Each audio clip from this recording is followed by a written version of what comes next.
आप सभी की इच्छाओं को नमन। छोटी सी कहानी। अब सांझ हो रही है। देखिए सूर्यास्त हो चुका है। देखिए बड़ा ही सुंदर दृश्य है। एक छोटी सी कहानी से आज सांझ की अंत करते हैं। केकड़ा और समुद्र की लहर का संवाद। एक केकड़ा था, वह समुद्र के किनारे धीरे धीरे चल रहा था और घूम घूम कर देख रहा था अपने पैरों के निशान। बड़े ही खूबसूरत लग रहे थे पैरों के निशान, और उनके डिजाइन को देखकर बड़ा खुश हो रहा था। इतने में एक लहर आई और सारे निशान मिटा दिए। उसको बड़ा गुस्सा आया केकड़े को। केकड़े ने कहा, हे लहर, तू तो मेरी मित्र है और तूने मेरे इतने सुंदर डिजाइन और इतने सुंदर पैरों के निशानों को मिटा दिया। तू तो बड़ी खराब है। तो लहर मुस्कुरा के बोली कि हे मेरे मित्र, पीछे मछुआरे आ रहे हैं और वो पैरों के निशानों को देखकर ही केकड़ों को पकड़ते हैं। मैंने तो आपकी सहायता की है इन लहरों को मिटा करके, इन लहरों को मिटा करके, ताकि मछुआरे आप तक ना पहुंच पाएं। उस केकड़े को बड़ा एहसास हुआ कि मैंने तो खामखा गुस्सा किया इस लहर के ऊपर। ये लहर तो मेरी मित्र है। जीवन में हमें कभी कभी ऐसा लगता है, कोई व्यक्ति अगर हमारे साथ इस तरीके से हमारा सहयोग कर रहा है, हमें कई बार गुस्सा आ जाता है कि ये मेरा नुकसान कर रहा है, जबकि उसके पीछे कोई ना कोई फ़ायदा छुपा होता है। इस तरीके से हम अपनी ज़िंदगी का आकलन करें। तुरंत हम ये आकलन ना लगाएं कि कौन हमारा मित्र है और कौन हमारा दुश्मन है। थोड़ा धैर्य रख करके हम देख सकते हैं, महसूस कर सकते हैं कि किस बात से हमें कितना फ़ायदा मिलेगा। एक पंछी एक जंगल में उड़ रहा था। कभी इस डाल पे बैठता, कभी उस डाल पे बैठता, लेकिन थोड़ी देर में बहुत तगड़ा तूफान आ गया और सारे पेड़ हिलने लगे। ऐसे लग रहा था मानो टूट जाएंगे। कभी जिन टहनियों पर वो उछल कूद कर रहा था, वो सारी टहनियाँ ऐसे लग रही थी, लेकिन वो उड़ गया। उसे भरोसा था कि जंगल में बहुत से पेड़ हैं, मैं किसी न किसी पेड़ पर जा कर के बैठ सकता हूँ। तूफान थमने के बाद अगर ये टहनी टूट गई, ये पेड़ टूट गया, तो दूसरा पेड़ मिल जाएगा मुझे। लेकिन उसे विश्वास था अपने पंखों के ऊपर। अपने पंखों के सहारे वो उड़ता रहा और तूफान थमा और वह पेड़ टूट गया। वो दूसरे पेड़ पर जा कर के बैठ गया। जिनको अपने ऊपर भरोसा होता है, उन्हें किसी सहारे की ज़रूरत नहीं होती। वो हमेशा अपने पंखों पर, अपने ऊपर भरोसा रखते हैं।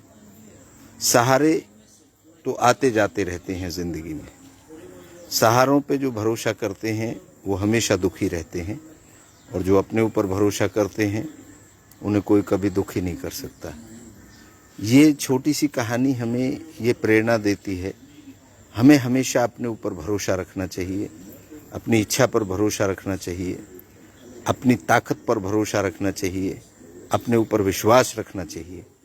कभी कभी हम दूसरे के ऊपर ज़्यादा भरोसा कर लेते हैं, और वह व्यक्ति जब हमारा भरोसा तोड़ देता है तो हमें बड़ा दर्द होता है। इस दर्द से बचने के लिए आप बहुत बलवान हैं। आपके अंदर वही इच्छा है जो दूसरे के अंदर है। एक छोटी सी कहानी मुझे याद आ गई। एक राजा था, उसके 2 बाज थे, छोटे छोटे बच्चे उसने बाज के पाले।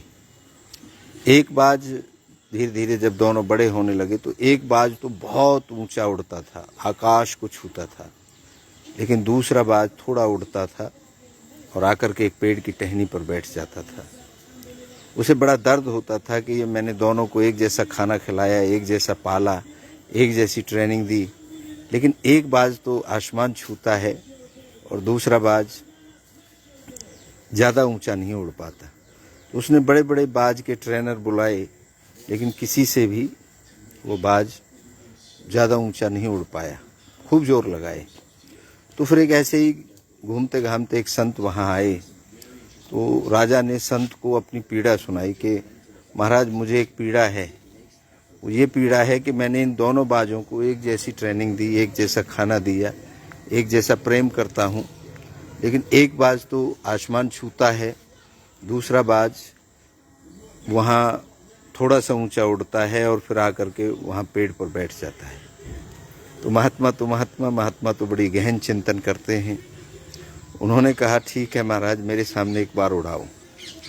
जब दोनों बाजों को उड़ाया गया तो एक बाज तो ऊपर चला गया और दूसरा कुछ दूर उड़ करके वापस आके एक पेड़ की टहनी पर बैठ गया। महाराज ने बोला कि ये टहनी काट दो। जैसे ही वह टहनी काटी तो क्योंकि उस बाज को उस टहनी से लगाव हो गया था, वो ये जब उड़ता था तो उसे ऐसा लगता था कि मैं कहीं टहनी से दूर चला गया तो इस टहनी पे कोई और आके ना बैठ जाए। तो जब वो टहनी कट गई तो वो दोनों बाज आज़ाद स्वच्छंद होकर के आकाश में उड़ने लगे। वैसे ही हमारे जीवन में होता है कि हमें कभी किसी चीज़ से ऐसा लोभ हो जाता है, ऐसा मोह हो जाता है कि हम उसे छोड़ करके अपने लक्ष्य को अधूरा छोड़ करके वापस आ जाते हैं। लेकिन जिस दिन हम उस तरीके की सोच बनाएंगे, उस तरीके से कार्य करेंगे कि ये चीज़ें तो यहीं वापस मिल जाएंगी, हमें जा कर के दूसरी चीज़ों को भी खोजना है। तो दौड़ लगाइए, लंबे जाइए। ये घर, ये गांव, ये दुनिया सब मिलेगी यहीं पे। लेकिन आप जितना ज़्यादा दौड़ेंगे, जितना ज़्यादा बाहर जाएंगे, जितने अनुभव लेंगे, उतना आप बदलते चले जाएंगे। आपको बहुत से, क्योंकि ज़िंदगी में हम इस धरती पर आए हैं तो केवल अनुभव लेने के लिए आए हैं। अनुभव ही हमारी शक्ति है। अनुभव और शिक्षा ये एक ऐसी शक्ति है जो हमारे बहुत सी धारणाओं को, बहुत से भ्रमों को, बहुत सी ऐसी जालों को, जो लिमिटेड स्पेस होता है, उनको तोड़ने का काम करता है। क्योंकि हम कई बार ये समझ लेते हैं कि हमसे बड़ा ज्ञानी कोई नहीं है, हमसे बड़ा सुंदर कोई नहीं है, हमसे बड़ा ताकतवर कोई नहीं है, हमसे बड़ा पैसे वाला कोई नहीं है, हमसे बड़ा उद्योगपति कोई नहीं है। लेकिन जब आप समुद्र में जाते हैं, दूर जाते हैं, दुनिया के अनुभव में जाते हैं, दुनिया को देखते हैं, तब आपको पता लगता है कि आप कौन हैं। तब आप कंपैरिजन करके देखें तो आनंद के कई स्वरूप होते हैं। बहुत से आदमी घमंड में आनंद ढूंढते हैं, वो क्षणिक होता है। और बहुत से आदमी बच्चे बन के आनंद लेते हैं, वो हमेशा सीखते रहते हैं। और जितना आप सीखोगे उतना आपको आनंद आएगा। बच्चा बन के रहने में बड़ा आनंद है और बड़ा हो के रहने में बड़े ही कष्ट हैं। तो चलिए, ये छोटी छोटी कहानियाँ हो सकता है हमारे जीवन में कुछ बदलाव लाएं। हमें निरंतर चलते रहना है, श्रम करना है, मेहनत करनी है और कर्म पर भरोसा रखना है। जैसा आप बोओगे वैसा आप काटोगे, जैसा आप कर्म करोगे वैसा आपको फल मिलेगा। फल मिलना तय है। गलत करोगे तो गलत फल मिलेगा, सही करोगे तो सही फल मिलेगा। तो ज़िंदगी आपकी है, इच्छा आपकी है, आप उन्हें किस दिशा में ले जाते हैं ये सब आपके ऊपर है। मैं तो इतना ही कहता हूँ कि हर समय आनंद को ढूंढिए, आनंद में रहिए। ये दुनिया तो आनी जानी है। यहाँ पर अभी हम हैं, हमारे बाद कोई और आएंगे, कोई और आएंगे, कोई और आएंगे। ये सिलसिला सदियों से चला आ रहा है। यहाँ सिकंदर भी नहीं रहा और एक दिन हम भी नहीं रहेंगे, आप भी नहीं रहेंगे। तो यहाँ पर हक जमाने की बजाय आनंद लीजिए। जितने पल हैं उनको चूसिए, उनका आनंद ढूंढिए। चलिए, मिलते हैं कल फिर एक नई कहानी के साथ। आप सभी की इच्छाओं को नमन करता हूँ। आप सबकी जय हो।